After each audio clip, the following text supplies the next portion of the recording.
Welcome to Fighting Financial Crime, the latest edition of MEED Market Talk.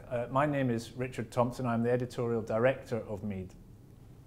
Attracting investment, and particularly foreign direct investment, is one of the primary objectives of governments in this region at the moment.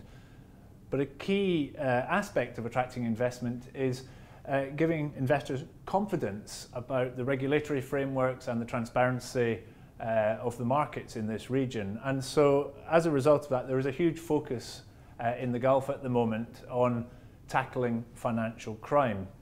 Now, outside specialist circles, not a lot is known about what goes on in the world of financial crime investigations and forensic accounting. So I'm delighted to be joined today by two leading experts in this field. Majdi Al-Madani is a partner with consultant HKA based in Riyadh, covering the Middle East region from Saudi Arabia. And Ahmad Chit is a director with HKA based here in the UAE. So welcome, gentlemen. Thank you very much for your time today. Ahmad, if I can turn to you first. The Forensic Accounting Commercial Damages team, that has been an established part of HKA around the world for quite a long time, but it's relatively new in this region. And we're starting to hear a bit more about it. So tell me, what is forensic accounting and why are we hearing about it now? Sure. Forensic accounting, in essence, so if you really want to boil it down, it's a matter of the stakeholders involved in our discussions and our work, whether they're lawyers, government agencies, disgruntled employees, you name it. Usually what they want to understand is, what happened, how did it happen, and how much did I lose? So that while those questions are basic, it requires a level of expertise to help them answer these questions. Now, these questions can be answered directly to them, and then they can make the decision, or they might need to move forward with a dispute or litigation, and therefore require our expertise in court, our expertise in front of regulators, or our expertise in front of the various judicial bodies. But what does that expertise do? Is it accountants? You're looking at numbers on spreadsheets, or what does the actual work do? I got you. So there's a range of things that we do. Looking at spreadsheets and accounting, sadly, is one of them, and that's something probably a very important one, right? Yes. I know. And translating it into so looking at the numbers and translating it. So that someone who's a judge or a jury or a lawyer who might not be as comfortable with numbers understands what happened with the finances. So I guess part of it is looking at the numbers. Part of it is looking at communications that occurred, grabbing the emails, grabbing the SMS chats, trying to recreate the incident as it happened, kind of boiling it down into a report, and then presenting that report to our clients or to the court in question. Yeah. I can symbolize it. It's very like what we are doing is to take all this question mark regarding the numbers and put it as a story for the client. Right. We can put it. He have the number. He lose money. He have this balance sheet. He have numbers only. What can we do? Let's say with very simple language for untechnical people or here or there. Say, we take these numbers, these figures, these documents, and give you a story, what's happening, and we give you advice, what's the next step should be. And last but not least, and hopefully after we helping our client, we can say also what you should do to avoid these kind of things in the future. Under forensic accounting, I think you can look at it in two streams, right? So you have when we go to court, or when there's litigation of some sort involved in a dispute. We have the experts, we have an ability to quantify damages, an ability to help our clients or help our stakeholders get an understanding for what happened during a wrongdoing or during a financial crime, and help represent it in court. And just to be clear, when we talk about a financial crime, what do we mean? Do we mean bribery, or do we mean misappropriation of spending? What is financial? I know. Now, the thing with financial crime is can you think of a crime that doesn't involve finance? It's nearly impossible, right? So at any crime you can think of has some sort of financial element. So as long as there's an exchange of money, or there's money that leaves or money that's not paid. The question then becomes how much was taken, how much was lost, how was it lost, and what evidence do you have to support it? And so why is this important now? I mean, I mentioned in my opening remarks about the drive for FDI. Is that why it's getting such a focus in this region, or is it just it's always been there? We're just hearing about it more. I got you. To an extent, it's just getting more publicity in this region. But I think specifically speaking, is, as you mentioned, foreign direct investment is a must. It's part of every local government's push. And adding to that is there's also a lot of pressures on budgetary pressures. So while governments would be okay spending previously to just gloss over budget shortfalls, that's no longer the case. So Ahmad, in this region, just about every country has a long-term development vision, and this is centered around huge levels of investment, both government investment and foreign investment. Presumably, financial crime and fraud is a risk to those programs. So how do governments view financial crime within the vision context? From our interaction with a lot of the governments in the GCC and the wider MENA region, everyone is obviously, it's high up on their agenda. Everyone's interested to see how they can combat fraud and deal with the damage that fraud causes. So of course, I can tell you from my experience that it's very high up on every agenda, and that every regulatory agency that reports to the government is also extremely interested. But to add a little bit of color to it, I mean, you have direct quotes from the Crown Prince of Saudi Arabia himself, Mohammed bin Salman, who specifically referenced the damage that fraud and corruption cause, and how it immediately impacts the citizens of the country, and not just a quote-unquote budgetary issue. It is a direct link to the health of the country. Yes, actually I can comment for what Ahmed said. Saudi Arabia, it's like coming in the news more and driven by the Crown Prince himself. And everybody realized what matter you are doing as an investment, or to put things that make it comfortable for the business world. If you don't start with financial crime and fight it, still you have a big missing space. Like what matter you are doing, if you make 3 steps, that financial crime will take 50% of your effort. So you need to put this effort to that one and increase the awareness and put things together. And as a fraud investigation, let's say it came like a history. People realize that they have their internal audit people, and suddenly they facing still, we have a problem. Okay, if we have the auditor, why we still have losses of money or have a problem? So they said, maybe it's not the auditor, we need some specialized people more. In that time, by the history, by things up, people, they became more specialized with financial crime as an investigation. They need special skills to understand. Okay, thank you. And what is the difference between a fraud check and an audit, which companies do audits all the time for their, their reports and things? Let's put it in this way, like we are completing each other in different way. Let's say audit, they have they're responsible about their balance sheets and they have their own plan during each quarter how to see the performance of that one. But as I said, as a fraud, there we are more specialized, and let's say we go behind the real story, what's going on, the interview, the things up. So each organization, if they have, in my view, if they have this strong functions as an audit and as a fraud investigation, they will complete each other. We can say it like you have the general doctor and you have the specialized people. I give you an example. Cyber security, something is specialized, is complete the IT infrastructure, things up. So I think all this kind of control in each organization will complete or let's say to go to that level of assurance that the performance of this organization, even it's government or some government or even private. Yeah, a company that takes their like the audit function seriously and really works hard on implementing a structured, rigid audit environment usually will also it will help sort of on the forensic side or the fraud, picking up fraud, indicators of fraud, or setting up a strong anti-fraud structure as well.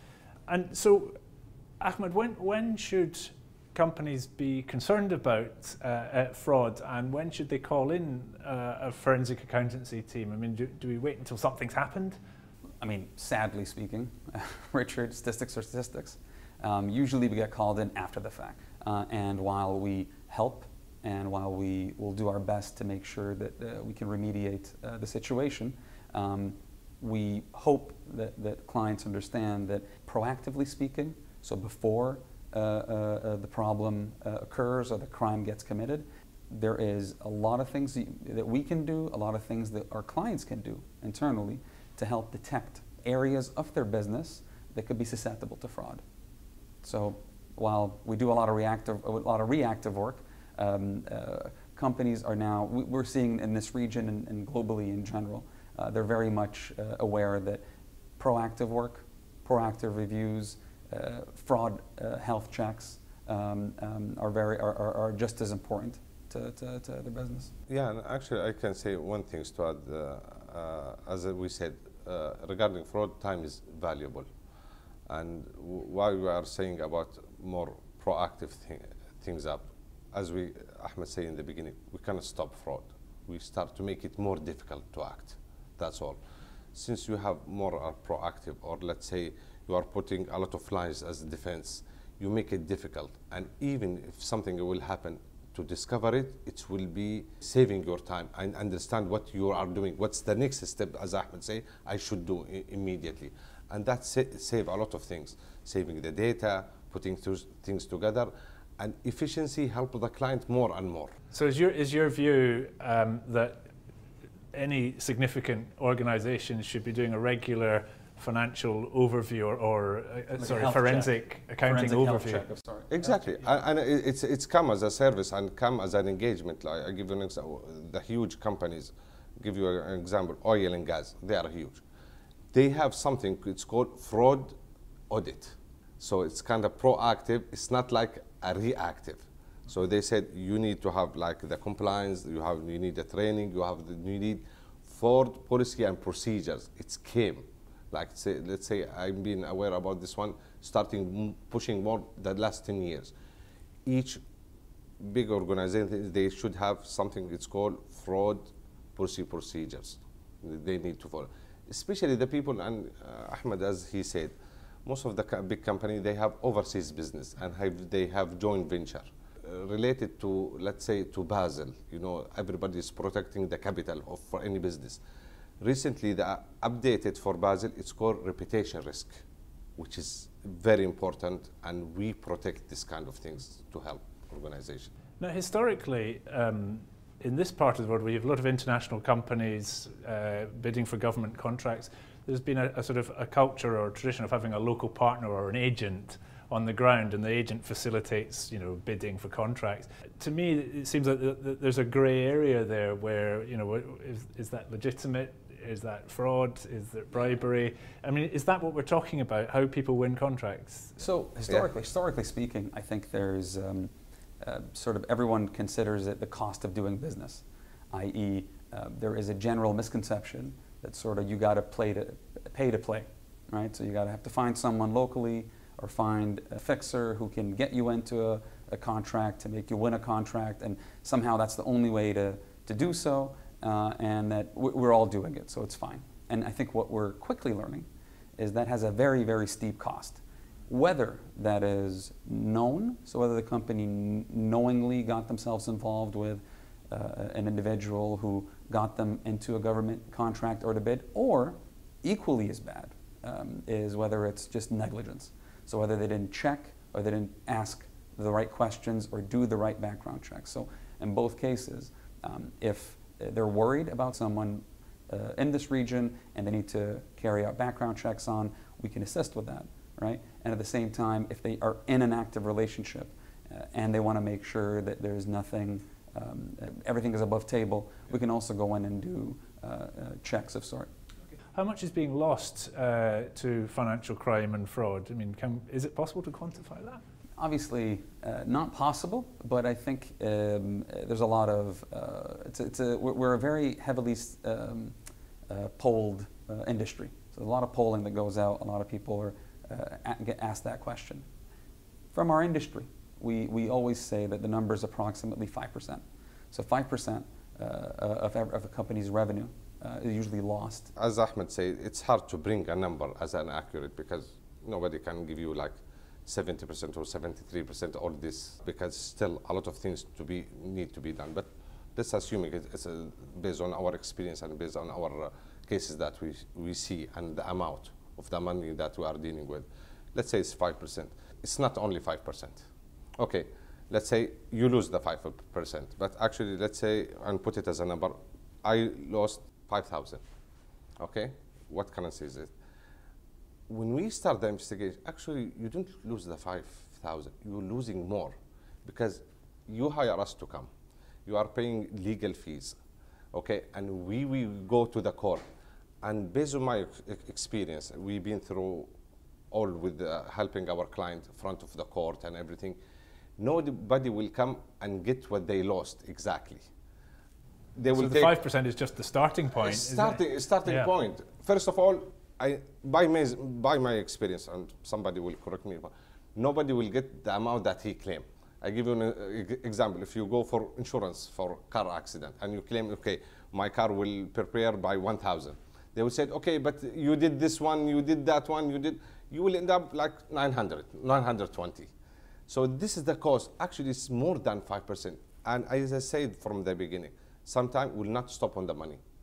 If your reputation will start to be damaged, and you can see a lot of people that will be out of the market because their reputation is being damaged. And is it possible, Majdi, to say what the main types of loss are, where the frauds are occurring? I give you an example. We have one of the service, let's say the key player, like big company, they have agency globally. Yeah.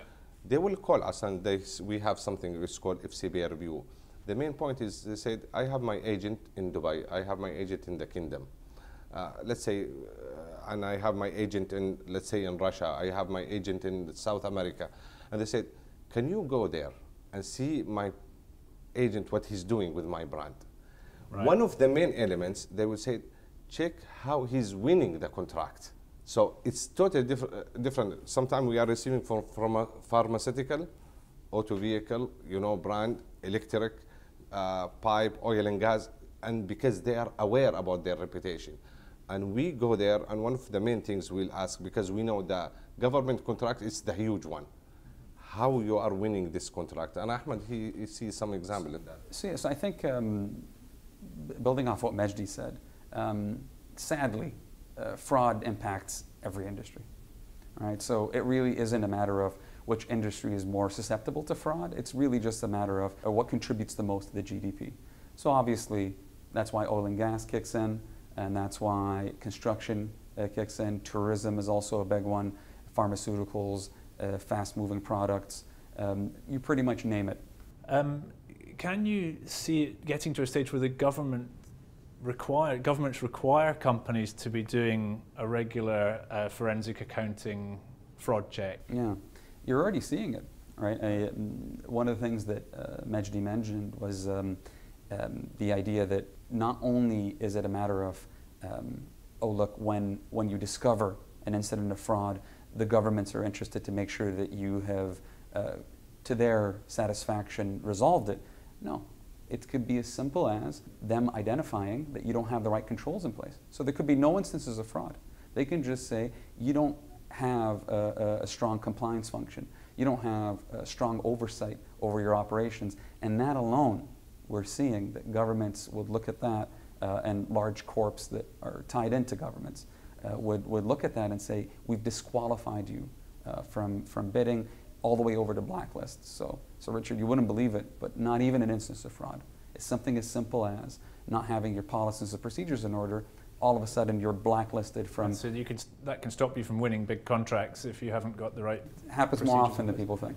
So as Ahmed said, financial crime will impact what matter your positions, what matter your industry, what matter all this kind. From that point, and Ahmed said now, each government and semi-government, they start to establish something is called the fraud unit people. Yeah. And he said, okay, put things together, make a fraud risk assessment, make a fraud audit, we start to hear this one in the market. It's not like the auditor before. And we start to talking to our clients, said, okay, can you help us? We are establishing this unit now in this our business. From your experience, what can help us? What will impact us? And procedures should be in place. And let's say we start to find it as a supplier, or if you want to be a main supplier for a big company. And they said one of the checklists, we need to have this fraud procedure in place before we submit it and we start to be a qualified people. Okay, if I can just move now on to the actual process. So if somebody invites HKA to come in and do a forensic accounting investigation, how do you start? What is the process for HKA? When an instant goes off, right? I mean, you have to appreciate the situation the client's in. It's a lot of stress, as Majdi said. It's a lot of pressure on them. They've lost a lot of money. Most of the time, the individuals that commit the fraud are usually close to the people who bear the losses. So it's a very manic experience at first. So when we walk in, the first thing you want to do is help the client figure out immediate next steps, right? Because the client's going to come in and tell you, I want this, I want that, and it's usually fine, but you want to help them put a roadmap in place. And the second thing is, because now you're fighting a clock, right? So the second thing you usually want to do is immediately secure as much of the data as you can before it comes flying off or before someone has the ability to manipulate it, and immediately hit the ground running. So what do you think companies should be doing if once they've watched this conversation and thought about it? What are the sort of things they should think, okay, I need to do this now? Look, we don't ask for much, right? Every company, right? Fraud is happening all around us. We're never going to eliminate it completely, right? But what we ask our clients to do, while you have the time and you have the luxury of not having to respond to a fraud, take the time. It's not rocket science in a sense, right? Take the time to do sort of an internal review of your company to see which areas could potentially be susceptible to fraud, and focus on fixing it. As at least we give you a roadmap or a guidance. And if we find something, as Ahmed said, regarding fraud, time is very important in the way we respond. And this is why we are very close to our client to respond immediately. It's like even from city to city or country to be there with them immediately. So this is the kind of things that we advise. Well, gentlemen, thank you very much.